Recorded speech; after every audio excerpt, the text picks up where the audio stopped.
Hello,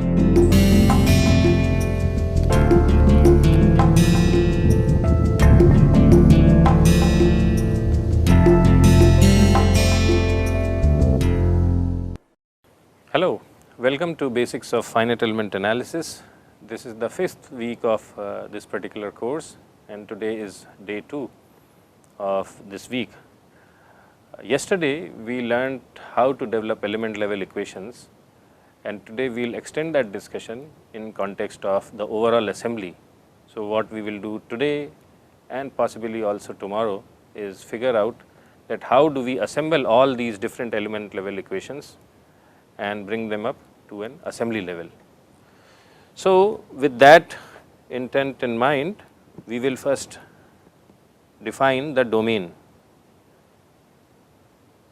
So let's say, so this entire discussion is going to happen in context of the bar under axial compression or tension problem. So let's say this is my domain, and I am breaking this domain into 3 elements, element number 1, element number 2, element number 3. Okay. Now so the global element, node numbers are node 1, node 2, node 3 and node 4. The local element numbers are 1, or node numbers are and 2 for the first element, then this is 1 and 2 for the second element, and this is 1 and 2 for the third element. Okay. Now at this stage, when we have to, so what I will do is we will first write down the element level equations. So for the first element, it is k 1 1, k 1 2, k 2 1, k 2 2, and we realize that these k matrices are symmetric, at least in context of our problem. U1, U2 is equal to F1 plus Q1, F2 plus Q2, and this is for element 1. So everywhere I have the superscript 1.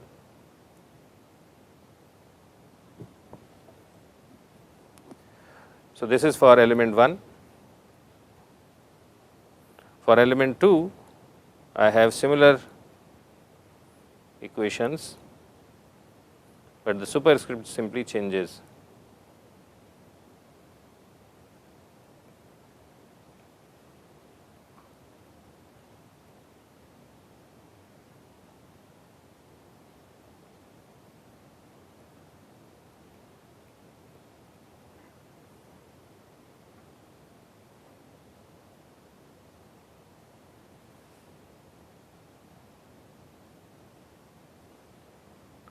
So these are the equations for element, the second element, and finally I have the equations for the third element.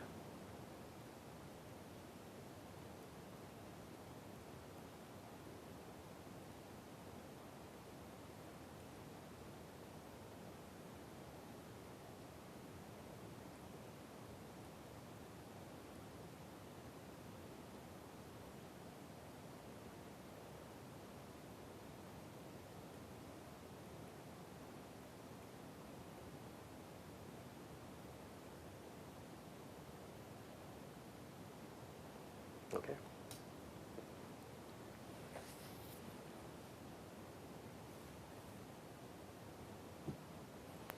So our aim is, so these are 6 equations.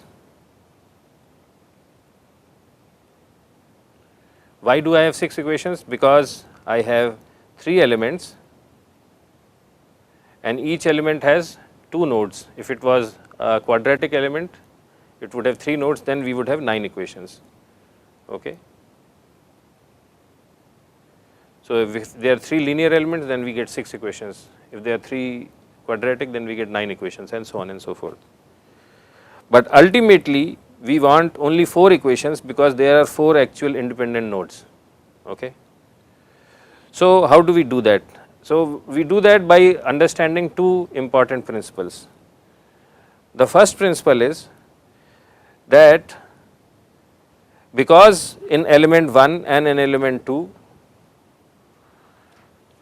these nodes are physically connected,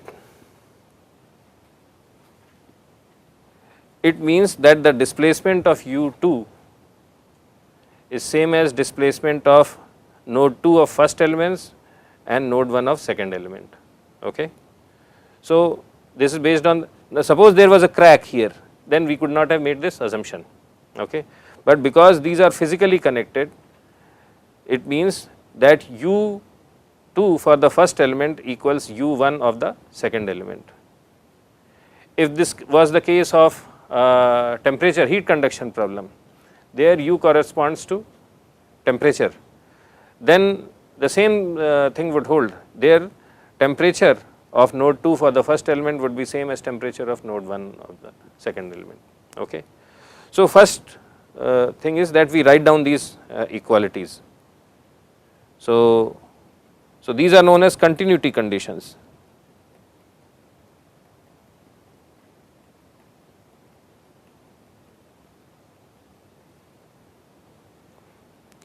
Continuity conditions for primary variable. We assume that throughout the domain of the problem, the primary variable, which in this case is U, is continuous. So, this is U2 for first element is equal to U1 of second element, and that is this global U, okay, global U. So, this is the first continuity condition, right. Likewise, I have also another continuity condition for at node 3. So, the equation for that is U2 of second element equals U1 of third element, and that equals global degree of freedom, which is U3. Okay. So, what I do is the first step, so this is my first step. So, what I do is that I make these modifications to my element level equations and I replace them by U2, and this is also U2, agreed. Similarly, because U22 and U13 are same, I replace this by U3.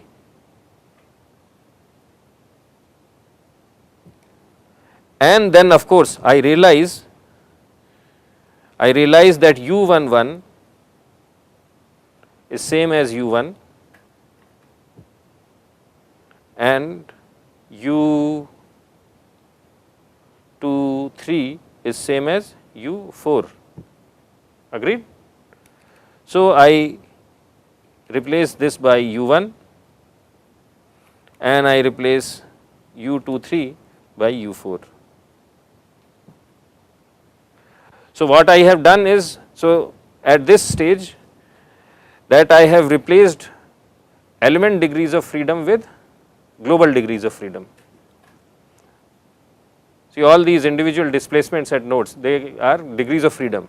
So, I have replaced element level degrees of freedom with global level global degrees of freedom. This is the first thing. The second thing I do is balance forces.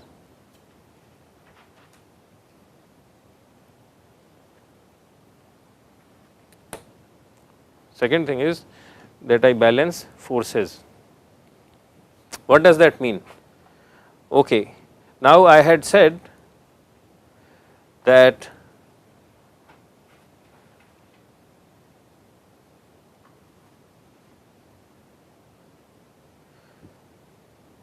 this is what? Distributed force, which is Q, and this distributed force which is Q, it appears in my element level equations as F, right. So, what I know is that the total force which is at, let us say, node 2 is partially due to forces on element 1 and also due to forces on element 2. It is not due to forces on element 3, right. So, total F at node 2, total F, and this F is only due to this distributed force. I am not talking about point loads at this time. Okay. So, total F at node 2 is equal to F due to element 1 and F due to element 2. This is again because node 2 is connected. If node 2 was not connected, if we had split, then this would not be the case, right? Then this would not be the case. If there was a crack, then this wouldn't be the case. So, what that means is that the overall force at node 2 F2 is equal to F 2 1 plus F 1 2. Okay. Similarly, I can say that F at node 3 is equal to its contribution from the second element, which is F22 plus contribution from the third element, which is F13. Agreed? So, this is the second thing which we note. The third thing which we note, okay, the third thing which we note is that, so this Q, these Q's are because of A times du over dx, right. So, from the first element, suppose this is element 1,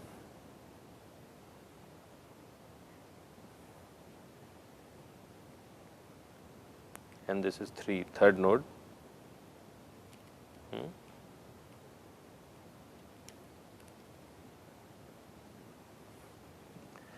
Then when I look at this element by itself, I have Q A for the first element and Q B for the first element, and for this node, for this element, this is element 1, this is element 2, this is Q A for the first element, and this is Q B for the for the second element, and this is Q B for the second element, right. I have written 2. Okay. And these forces Q's, if there is no external force, they only appear because I have cut it here, and in reality there is no partition here. So, these two, they have to cancel out and they have to become 0. So, the other condition for balancing forces is that at common nodes,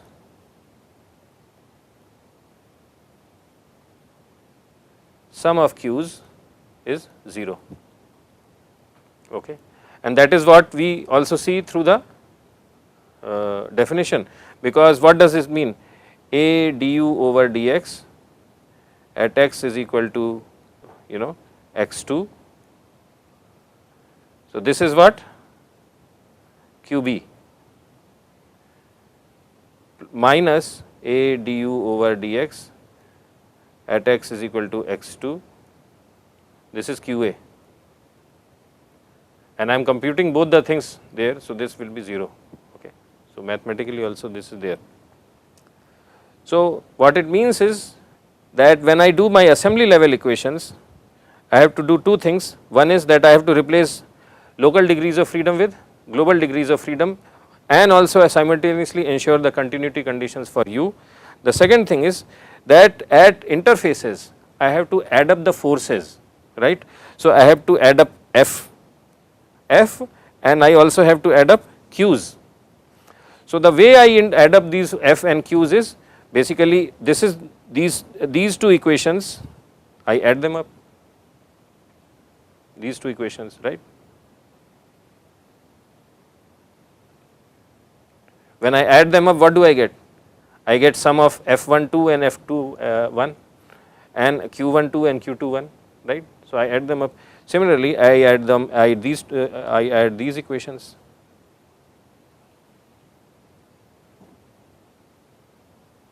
Okay.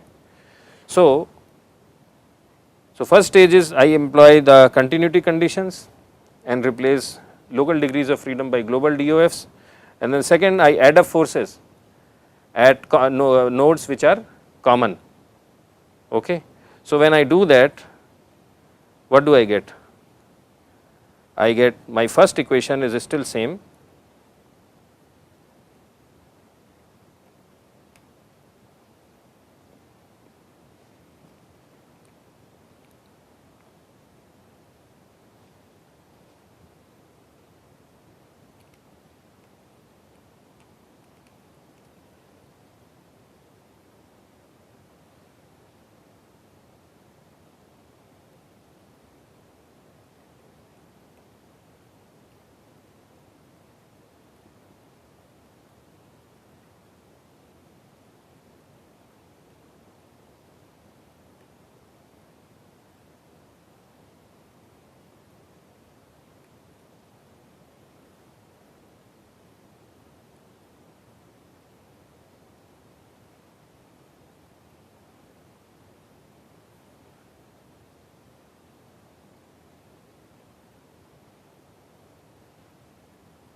So this is my assembly level equation.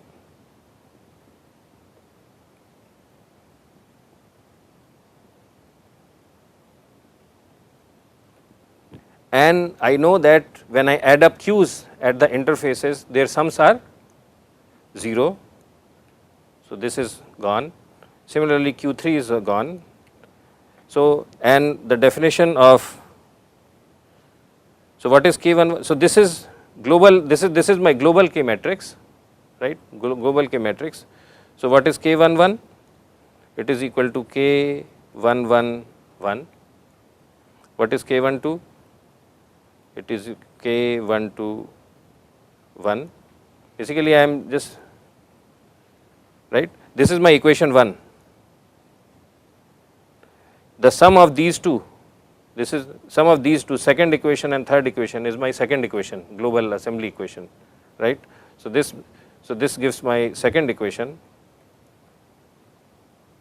this gives my third equation, and this is my fourth equation, and this is my first equation. Okay. Any questions? So this is how I construct my global K matrix and global F and Q vectors. Sir, if there is an external point load acting on, say, the... We will talk about that later. Yeah. So what I have explained, since he asked that, is that suppose there is a point load. So in this case we have assumed, not assumed, we know that Q's, QB at the interface, they add up and they become 0. They add up and then they become 0. But if there is an external point force, then what do we do? So we will discuss that question a little later, maybe in the next lecture or something like that. But this is how we construct the global K matrix if there are no point loads, if there is only distributed load applied on the system. If there is an end load, suppose there is an end load here, then the value of this Q4 will be that number. But suppose there is something in between, that is something we will discuss later. Okay. So this completes our discussion for the overall assembly process. We will now continue this discussion, and now we will start discussing about boundary conditions and how do we apply boundary conditions in the next class. Thanks.